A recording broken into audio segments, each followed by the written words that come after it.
ଦେଖନ୍ତୁ ଏଇଟା ଆମେ ଡିସ୍କସନ୍ କରିବା OSTT 2024 ପେପର୍ 2 ଯେଉଁଟା PET ପିଲାଙ୍କର ହେଇଥିଲା ପେଡ଼ାଗୋଜିରେ ଯେଉଁ ଆସିଥିଲା 50ଟି କ୍ୱେଶ୍ଚନ୍। ଆସନ୍ତୁ ଡିସ୍କସନ୍ କରିବା। ଆଉ ଆସନ୍ତୁ ଦେଖନ୍ତୁ ଇଂଲିଶର ମୁଁ କରିଦେଇଥିଲି ଇଂଲିଶ କମ୍ପଲସରିଟା ମୁଁ କରିକି ଛାଡ଼ି ଦେଇଥିଲି, ସେଇଟା ଯଦି ଦେଖିନାହାନ୍ତି ଯାଇକି ଦେଖନ୍ତୁ। ଆସନ୍ତୁ ଆମେ ଡିସ୍କସନ୍ କରିବା କ'ଣ ପେଡ଼ାଗୋଜିର 50ଟି କ୍ୱେଶ୍ଚନ୍ ଡିସ୍କସନ୍ କରିବା, କ'ଣ ଆନ୍ସର୍ ହେବ କ'ଣ ନାହିଁ। ଆପଣମାନେ କ'ଣ କରନ୍ତୁ ପ୍ରଥମେ ଚ୍ୟାନେଲକୁ ସବସ୍କ୍ରାଇବ୍ କରନ୍ତୁ, ଭିଡ଼ିଓକୁ ଲାଇକ୍ କରନ୍ତୁ, ସେୟାର କରନ୍ତୁ, ସାଙ୍ଗମାନଙ୍କୁ ପଠାନ୍ତୁ। SSB ଡିଜିଟ୍ର ଯେଉଁ PETର ଯେଉଁ ସିଲାବସ୍ ଅଛି ମୁଁ ସମ୍ପୂର୍ଣ୍ଣ ଆପଣଙ୍କୁ କରାଇବି ଏଇ ଚ୍ୟାନେଲରେ। ଦେଖନ୍ତୁ ଏଥିରେ ବହୁତ କ'ଣ ଥିଲା ନାଁ କ୍ୱେଶ୍ଚନ୍ ପଚାରିଥିଲା, ବହୁତ ନାଁ କ୍ୱେଶ୍ଚନ୍ ପଚାରିଥିଲା, ଯେମିତି ନେମ୍ ସବୁ ସେରା ତ ମୁଁ ଦେଖିଛି ଯେତିକି ଯାହା ବାହାର କରିଛି। ଯେଉଁଟା ବି ଇଏ ଥିବ ଆପଣମାନେ ଚେକ୍ କରିନେବେ ଆଉ ଟିକେ ଗୁଗଲରେ। ଆସନ୍ତୁ ଏବେ ଆମେ ଡିସ୍କସନ୍ କରିବା କ'ଣ ଆସିଥିଲା 50ଟି କ୍ୱେଶ୍ଚନ୍। ସମସ୍ତେ କ'ଣ ଚ୍ୟାନେଲକୁ ଲାଇକ୍ କରନ୍ତୁ, ସବସ୍କ୍ରାଇବ୍ କରନ୍ତୁ, ଭିଡ଼ିଓକୁ ସବୁ ଚ୍ୟାନେଲକୁ ସବୁ କ'ଣ ସବସ୍କ୍ରାଇବ୍ କରନ୍ତୁ, ବୁଝିପାରିଲେ। ଚ୍ୟାନେଲକୁ ସମସ୍ତେ ସବସ୍କ୍ରାଇବ୍ କରି ରଖନ୍ତୁ, ଆଗକୁ ଏଇଭଳିଆ ଭଲ ଭଲ ଭିଡ଼ିଓ ସବୁ ଆସିବେ ଆପଣ ଦେଖିବେ। ଦେଇଛି କ'ଣ period of make believe is related to which stage of development କ'ଣ ହେଇଯିବ ଚାଇଲ୍ଡହୁଡ୍। ତାପରେ ଦେଖନ୍ତୁ which of the following statement about the adolescence heterosexuality is କ'ଣ ଫଲ୍ସ ଦେଇଛି। ହେଟ୍ରୋସେକ୍ସୁଆଲିଟି ଉପରେ କେଉଁଟା false. The adolescent accept the sex role, the adolescent understand the biological basis of reproduction, the adolescence develop the ability to meet other members in terms equality, the adolescence develop indifferent ଆଟିଚ୍ୟୁଡ୍ toward sex କ'ଣ ହେଇଯିବ option D R ହେଇଯିବ କ'ଣ right answer. 103 ଦେଖନ୍ତୁ which of the following is not a planning not a principle of program planning କ'ଣ ହେଇଯିବ option D କ'ଣ ଏହାର ରାଇଟ୍ ଆନ୍ସର୍। এইটা ଦେଖନ୍ତୁ এইটা ଟିକେ ଅପସନ୍ ସି କି ଡି ମୋତେ ଲାଗୁଛି ସି ହେବ କି ଡି ଭିତରେ ଟିକେ କନଫ୍ୟୁଜ୍ ଅଛି, ଆପଣ ଦେଖିବେ ଏଇଟା ସି କି ଡି ହେବ। ତାପରେ ଦେଖନ୍ତୁ ଏଇଟା କ'ଣ ହେଇଯିବ physical education is the sum of man's physical activity selected as the kind of conduct as outcome କ'ଣ ହେଇଯିବ C.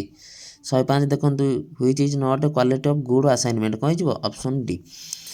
Which of the following is not correct about lecture method କ'ଣ ହେଇଯିବ ନଟ୍ ଯେହେତୁ ଦେଇଛି ଅପସନ୍ ବି ଯେଉଁ କ'ଣ right answer. ତାପରେ ଦେଖନ୍ତୁ later childhood is a period of gang age, ବୁଝିପାରିଲେ।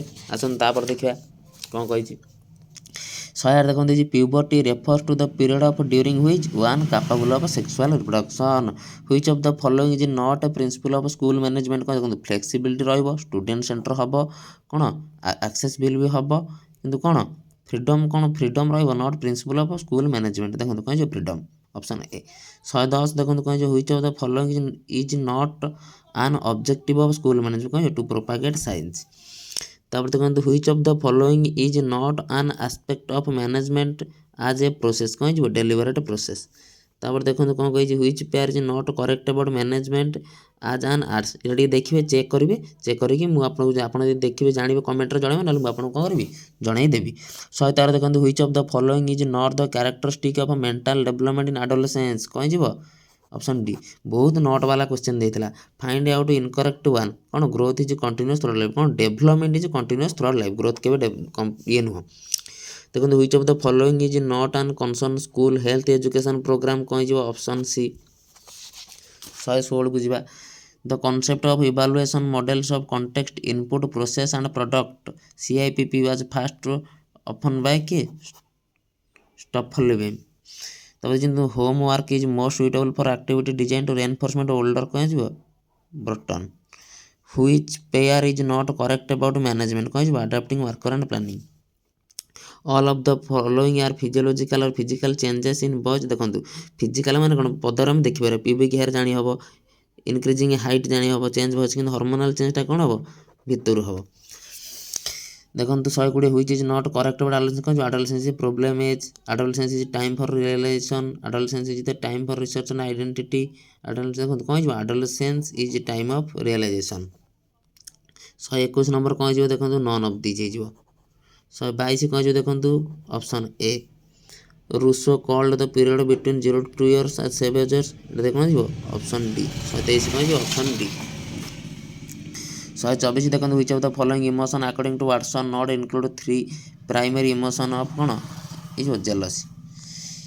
125 in the teaching procedure when one proceed from the whole to the parts hold owners none of child. Which is not a procedure Montessori କ'ଣ ହେଇଯିବ option C. 127 ଦେଖନ୍ତୁ ହର୍ଲକ୍ କ'ଣ କେଉଁଟା କହିଛନ୍ତି option A. 127 option A. 128 କ'ଣ ହେଇଯିବ option A. 129 ଦେଖନ୍ତୁ କ'ଣ ହେଇଯିବ when a class is busy in dramatic show of scene it comes under କ'ଣ ହେଇଯିବ ପ୍ରଡ୍ୟୁସର ଟାଇପ୍।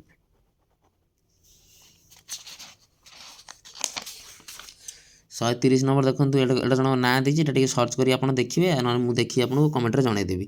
131 ଦେଖନ୍ତୁ which of the following changes intellectual 0 to 6 କ'ଣ ହେଇଯିବ rote memorization. Which stage development is characterized as period of slow and steady କ'ଣ ହେଇଯିବ childhood. Which of the following is not related to design physical education କ'ଣ ହେଇଯିବ option D. Which of the following is not a basic principle of solution କ'ଣ ହେଇଯିବ effective transaction. Which of the following statement is not correct in the context of child motivation କ'ଣ ହେଇଯିବ option C 135 option C. 136 ଏଇଟା ସେମିତି ଜଣଙ୍କ ନାଁ ଦେଇଛି, ଏଇଟା ଟିକେ ଆମେ ଚେକ୍ କରିକି ପଛରେ ଦେଖିବା। 137 ଦେଖନ୍ତୁ which of the following forbel ଦେଇଛି କ'ଣ which of the following is not a principle of forbel method। forbel କ'ଣ ଦେଲେ କିଣ୍ଡରଗାର୍ଟନ୍ ୟୁନିଟି ଡେଭଲପମେଣ୍ଟ ରିଲେଭାନ୍ସ ସେଲ୍ଫ ଆକ୍ଟିଭିଟି କ'ଣ ହେଇଯିବ ଏଇଟା ଆମର ପ୍ରିନ୍ସିପଲ୍ ଅଫ୍ ରିଲେଭାନ୍ସ। ଷ୍ଟୋରି ଟେଲିଂଟା କ'ଣ ଗୋଟେ ନ୍ୟାରେସନ୍।